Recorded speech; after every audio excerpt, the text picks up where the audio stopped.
Money!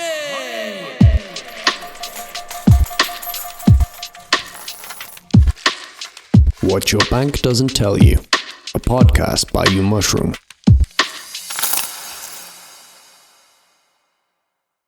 Dear community, welcome to our podcast. As you know, we've started a new series dedicated to our investment contest, Switzerland for Financial Literacy 2024. You know UMushroom as a financial and educational platform.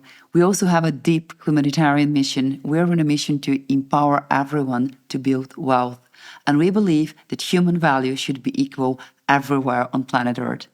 I'm very pleased to welcome our guest today, Nilani, who is representing the Circle of Young Humanitarians.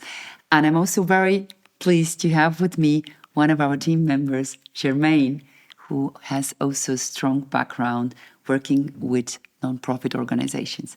Nilani, would you be so kind to tell us what the Circle of Young Humanitarians does? Of course, thank you so much, first of all, of having me here. So I'm Nilani. I'm with the Circle of Young Humanitarians since the beginning of last year. We try to build a bridge between the next generation and the humanitarian world.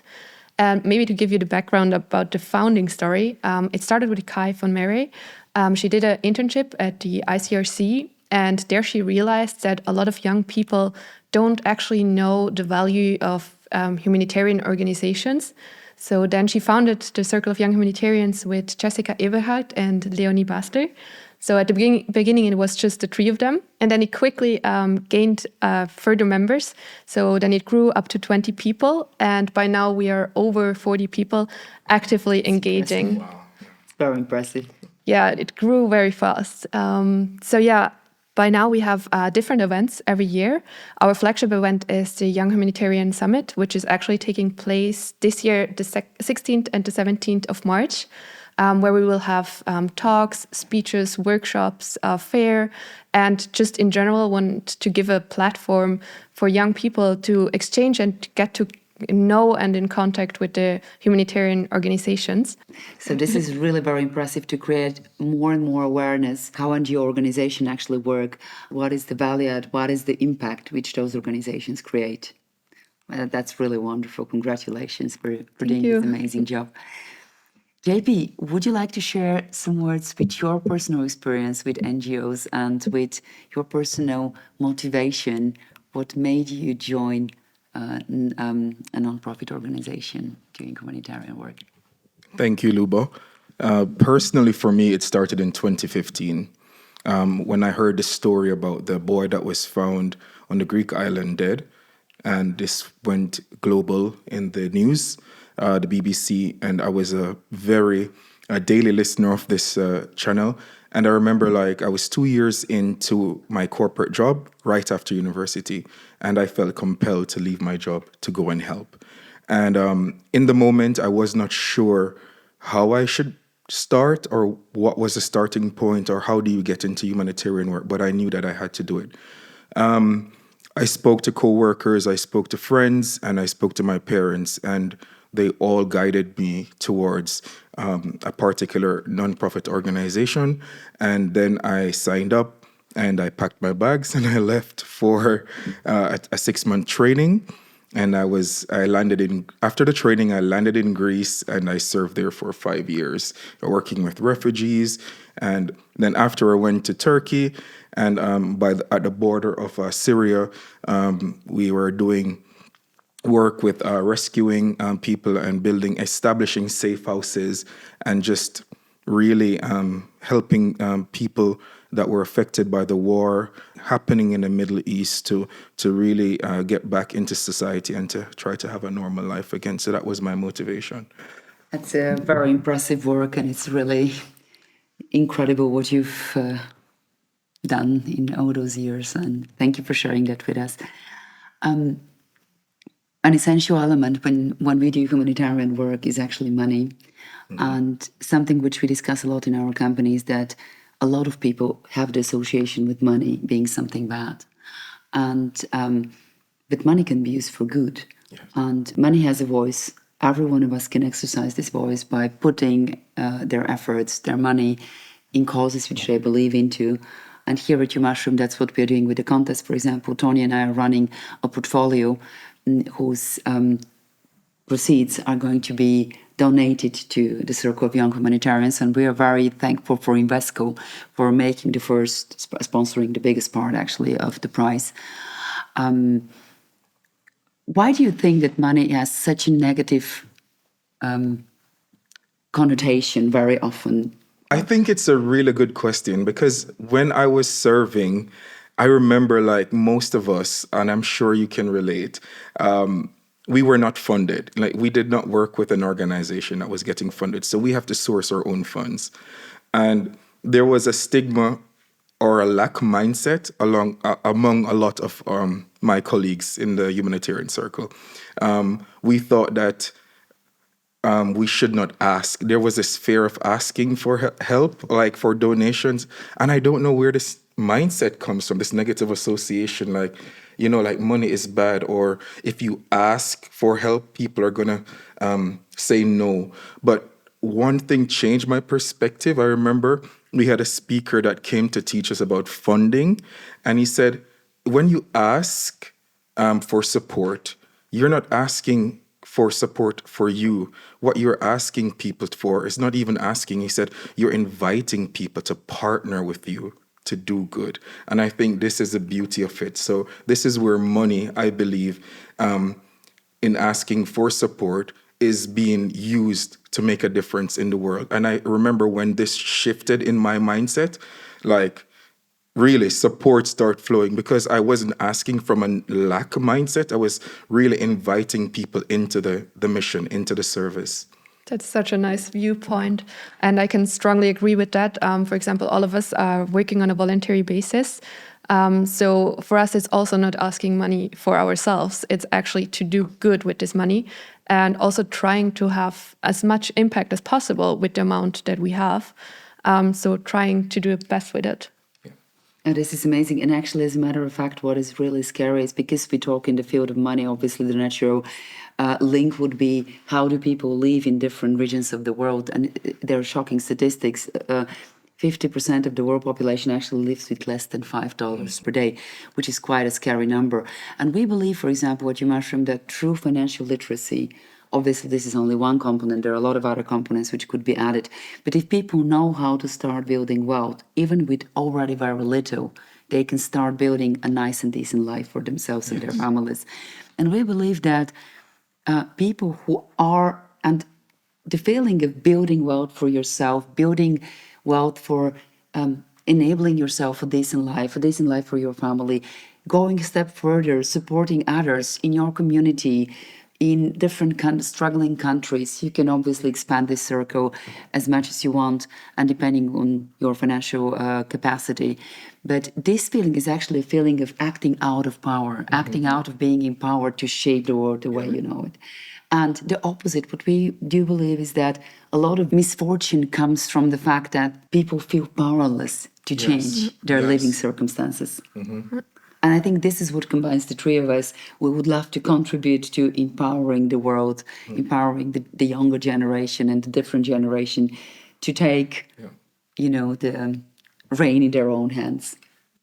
And I think this is what ties both worlds together, like humanitarian and what we are doing here at UMushroom, like, bringing financial literacy. Like, I remember like one of the first conversations I had with you when I came here, and you're like, investment should be like fashion. It should be something that becomes a part of your personality, but investing in things that you value. For example, like, this is how I believe your money can actually make a difference in the world. Like, the companies you invest in, the charities you support, should all be aligned with your values and what you, what you believe, what you think is good or is right. So, yeah. That is very true.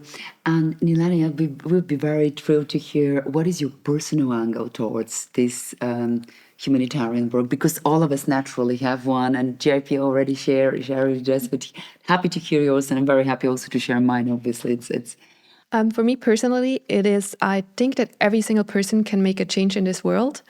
And yeah, so how do you do that? If you involve with the humanitarian world or with humanitarian organizations, you get to know different kind of ways that you can engage and put your time or your finances into this world and doing a good cause with it. So for me, it was kind of a natural way, finding my way to the Circle of Young Humanitarians. Oh, that's very nice. And my situation was very similar as you described. For me, for example, financial literacy helped me a lot to. My financial literacy helped me a lot, and I was studying economics actually early in life. Start financing my studies, building the infrastructure. I worked through my studies, but I also invested through my studies, which helped me skip one or other months from work and focus more on the studies. And I was always thinking it would be so amazing if actually people have this opportunity to finance the type of education they want to have, to finance the type of life they want to have. I was very lucky to have this opportunity. And this is, for example, also one of my personal drivers, which I think, which make me do the type of work I do, and also sharing financial knowledge. But I think, like, going back to the mindset question you asked me, I think the change comes really starting from your belief system, your mindset, and your perception of money. And again, Nilani, perhaps you can agree with me, like, when we have to raise support, inviting people to partner is our change. So for you, Luba, what would be you were saying that you had to finance your way through, to your studies. What was the starting point there for you? What was the change in your mindset? What was the change in my mindset? You know what? I actually always believed that you're the creator of your own life, and it has to do a lot with my interest from science, physics, which actually is in a way, the science of magic, if you want. So, because it permanently transfers states, and quantum physics even more so. And I come, as you know, from one of the poorest countries in Europe. That's Bulgaria. So, if you want to really study abroad, typically your parents cannot finance your studies because it's quite expensive, and you have to find a way your own to do that. And one way is through work, another way is through investing, etc., etc. But the mindset really, in my case, very much inspired by the science, by physics. Yes. Because I believe that if you really want something, it's possible. You would work, at least we are blessed to live in countries without war and with a lot of security.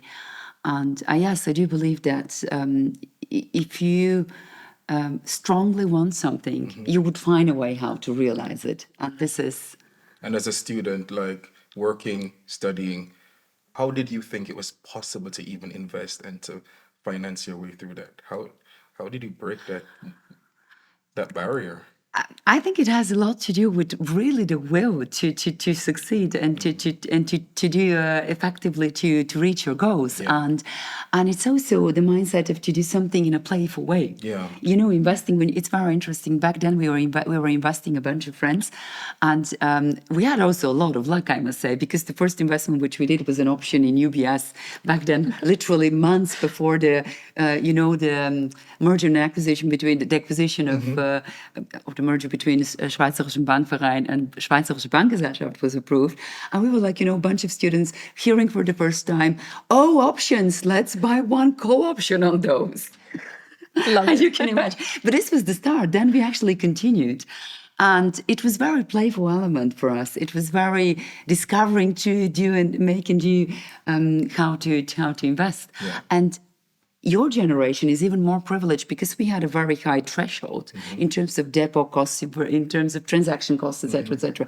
But you actually are in an environment where you have zero cost brokers, very low trading fees, etc. So the experiment, the learning costs are much cheaper, and even people. Another example. Very often you hear like, I don't know, I don't have money to invest, or I would like to do something more, but take 10 francs per month, start investing, and donate what you do if you want to support an organization. That's a way to make also financial resources, not only with work, but financial resources available for charity and for NGOs. And you, Nilani, what's your perception of investing? You can chime in. Well, I think there are multiple points of view. For us, for the Circle of Young Humanitarians, we strongly believe in the spillover effect. So, for example, if we have a post on social media or an event, people will hear about it even if they didn't actually attend this event specifically. And then they will start talking with their friends about it. And at the end, they might be motivated to go on one of these events where they have like this first touch point with humanitarian organizations.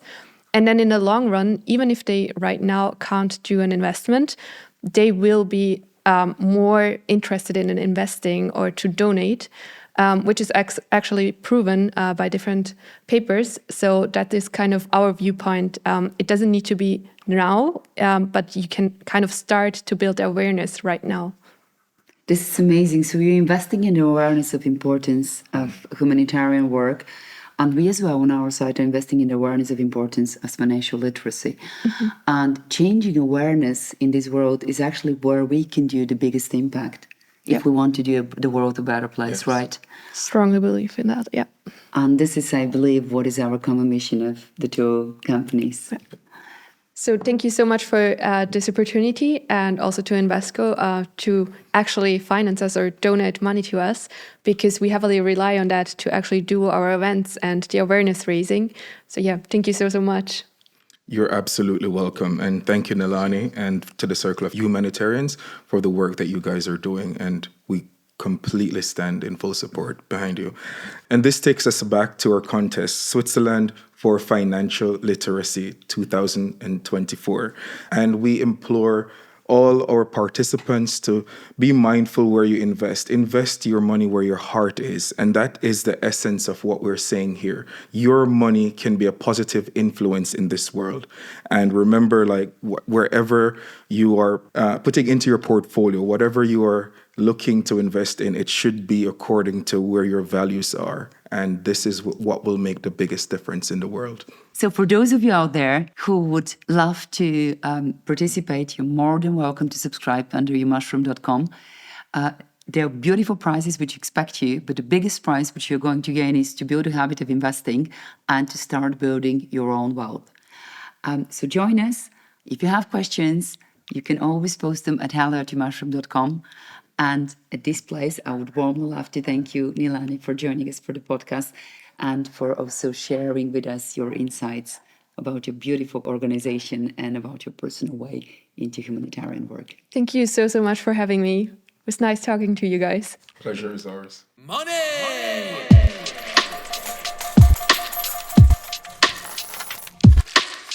What Your Bank Doesn't Tell You, a podcast by UMushroom.